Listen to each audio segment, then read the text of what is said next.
Hey everyone, I'm Dennis, and I was diagnosed with cancer when I was 17 years old.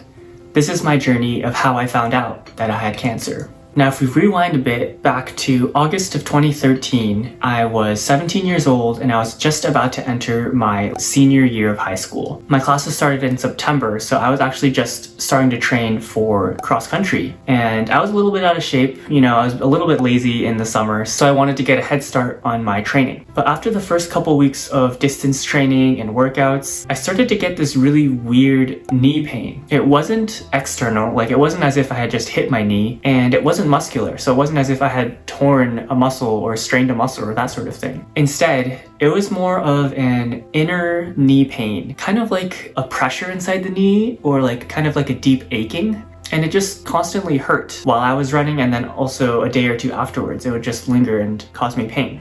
And around the same time, I realized that I had massive muscle atrophy in my right leg. If I were to just extend my left leg out, you could see that I had a decent amount of quadriceps muscle because I had played soccer for so long. But if I were to do the same for my right leg, it was completely flat. And if you looked at them side by side, you would think they were from completely different people. One was from someone who had played soccer and sports his whole life, and the other looked like it was from someone who was completely bedridden and wasn't able to walk for the past couple years, and that definitely scared me. This is a look at my left quadriceps muscle, and it's not as muscular as it was before when I was playing soccer, but as you can see here, I do have some remaining quadriceps muscle here and here. But if we were to take a similar look at my right leg, you can see that I do have a little bit of muscle that has come back since the surgery, but it's shallower and it's a lot more flat. When I was actually originally training for cross country back in 2013, and before I knew I had cancer, this muscle was pretty much non-existent. It was pretty much just flat, even less than I have right now. So I took a break from running and I decided to go see a physical therapist because I recognized that a lot of knee pain is just caused from sport-related trauma or repetitive use injury. I went to go see a physical therapist, and he was pretty great, and he helped me out with a lot of exercises that would normally have helped with a knee sort of injury to help target the quadricep muscle so that it could better support the knee. So we did things like stationary biking, treadmill walking, stretches, squats, leg raises. He massaged my quadriceps to make it looser, and we even tried electrical stimulation to try to get the muscle back up and working. I would have 1 to 2 sessions every week, and then I would also take the exercises home and do them at home. But after every session, it kind of felt like there was only very marginal improvement.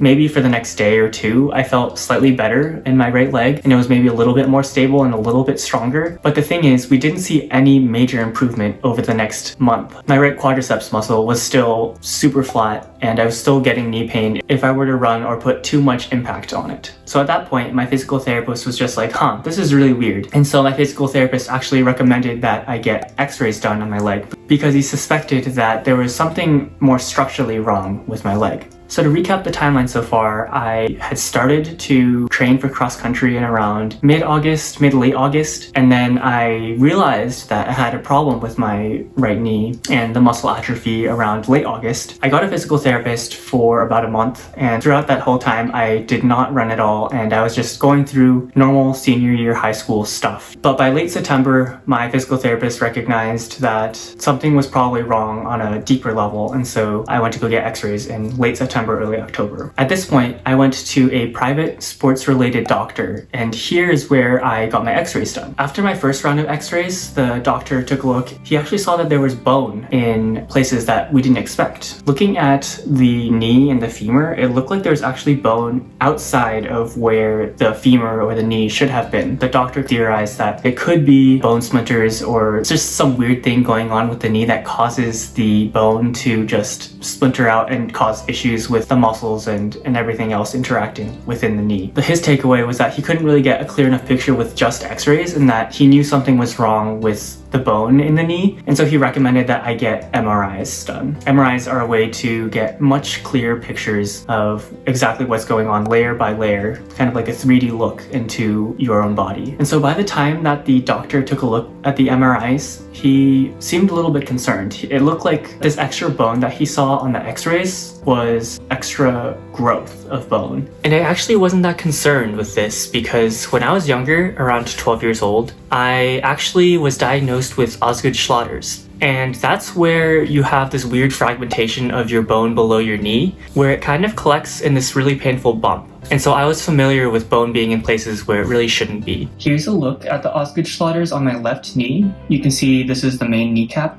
and then this is the extra bump that is caused by that extra fragmentation of the bone. And to add to that, I wasn't super familiar with cancer at the time, but I knew that most tumors are actually benign, and it was pretty rare for tumors to pop up just randomly in a young person's bodies. So to add all of that up, I just wasn't super concerned, and I honestly was barely thinking about if I had cancer or not. And around late October, we had a visit scheduled with Seattle Children's Hospital. My private sports doctor had sent the MRI to the Seattle Children's Hospital because of his fear that this could potentially be cancer. I went to this visit with my mom, and we were both still unsuspecting, and we thought that this was going to be a routine hospital visit. So we went to the hospital room, and we didn't know that we were in the cancer clinic, and we didn't know that the doctor that walked in was an oncologist. And at this point, I didn't know that my MRIs had already been looked at by an oncologist. And so when I was sitting in that room in late October, the oncologist told me, I have a tumor in my body and it is cancerous.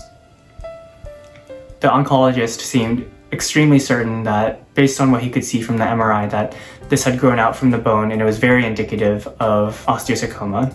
Osteosarcoma is a type of cancer that produces immature bone, and it's the most common type of bone cancer, and it's usually found in long bones like the femur. Osteosarcomas range from high grade to low grade, which means that the lower grade cancers, they don't require as much treatment and they're not as risky, whereas the high grade cancers, which are the more common ones, those are the ones that are a lot more likely to spread and they require a lot more aggressive treatment. So the next step would be to get a biopsy. And a biopsy provides a definitive diagnosis, and it is able to determine how cancerous the tumor is. And I actually had a surgical biopsy, which means they cut through to my femur on the side of my leg to the left of my knee and quadriceps muscle. And so they just cut through, take a sample of the tumor and examine it under a microscope to determine how cancerous it is and all the other characteristics the doctors would need to know in order to treat the cancer. This is a look at the biopsy incision. As you can see, it's a moderately large incision that they made to the side of my quadricep, and so they were able to just go in here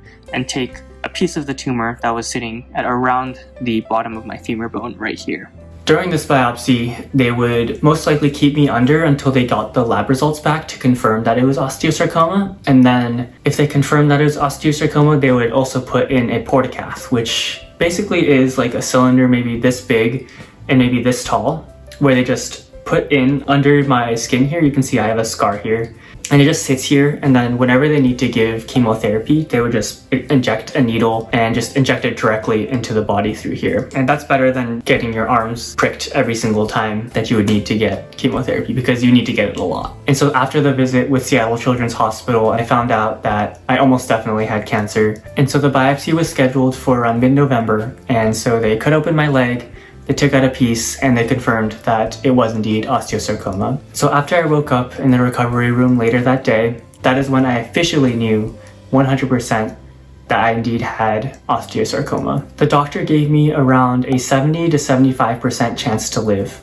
And that just really puts so many things into perspective, because even though that seems like a relatively high number, when you're talking about a human life, that is so scarily low. That was so jarring for me as a 17-year-old to have to think about something like that. It really made me think about what I value in this world, all of my relationships, my family, my friends, and really just made me question, like, what is important? And now for some positive things. Yay! And the last major experience I had before I remember being diagnosed with cancer was actually homecoming. And the person I went to homecoming with is actually studying at the University of Washington as a medical student right now, which is just 5 minutes away from the hospital that I was treated at. And before I started treatment, my doctors knew that I had a late November birthday, so they wanted to give me a couple more weeks to recover from the surgery and to also enjoy my 18th birthday before I had to start getting chemotherapy. And that was a super nice touch, because I was able to enjoy my 18th birthday with a surprise birthday party, and that was my last positive experience before I went on my journey of going through chemotherapy and having additional surgeries. And in December, I started chemotherapy. Look out for my video on my chemotherapy experience and how I was able to cope with 9 months of chemotherapy.